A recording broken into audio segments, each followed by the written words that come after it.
একটা কথা সত্য, জীবন আর পরিস্থিতি যখন না চায় তখন ডিজে আপন মানুষরাই বাজায়।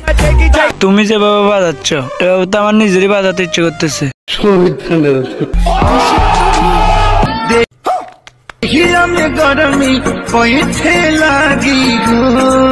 আফাটির জন্য বড় কষ্ট হয়, একা একা টিপতেছে। তোমরা যদি কেউ টিপতে চাও তাহলে কমেন্টে জানাও।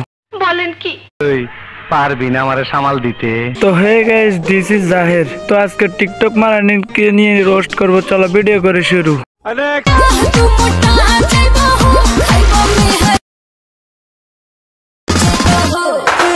এই যে শ্রাবন্তী আপা, ওই দুটা জিনিস আর দেখাবে না, সিঙ্গেল পোলাপাইন সহ্য করতে পারবে না। নিঃসন্দেহে তুই ঠিক কথা বলেছিস।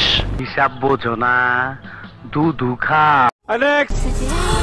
ও মাই গড, এগুলো সব আমার জামাই আমাকে দিচ্ছে, মানে আমি যা ইচ্ছে তা করতে পারবো। বলেন কি বিয়া করো, বিয়া করো, বুঝছো? বড়লোক দেখে বিয়া করো। তুমি তো জামাই সুখ পাইবা না, তাই টাকা দিয়ে নিজে সুখ সামলাই নিও।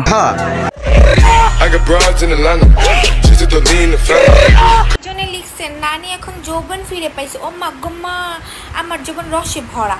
যাওরাই তো জায়গা অন্য বেড়ির কাছে, যাওরাই কিভাবে বুঝবো আমি যে দামি জিনিস যায় বাসি জিনিসের কাছে মুখ দিতে। তুমি যে দামি জিনিস এটা আমরা কিভাবে বুঝবো? আগে কি একবার খেতে দিবা? আচ্ছা,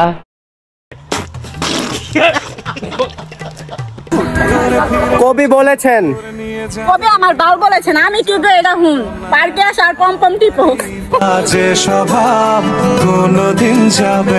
আসলে আফাটির কোনো দোষ নাই, যখনই আপা পার্কে আসে তখনই কেউ না কেউ আফাকে টিপা শুরু করে। জি স্যার, আপনি ঠিক বলিয়াছেন।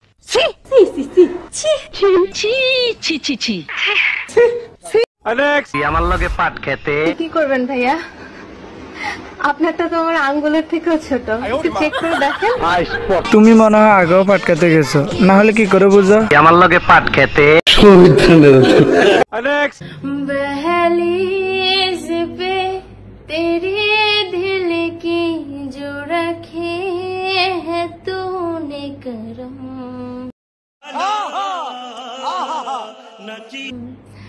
तेरे नाम पे मेरी जिंदगी लिख दे। সত্যি বলতেছি, কেউ তোমার গানের দিকে মন দেয় নাই, সবাই তোমার পম্পমের দিকে তাকিয়ে আছে।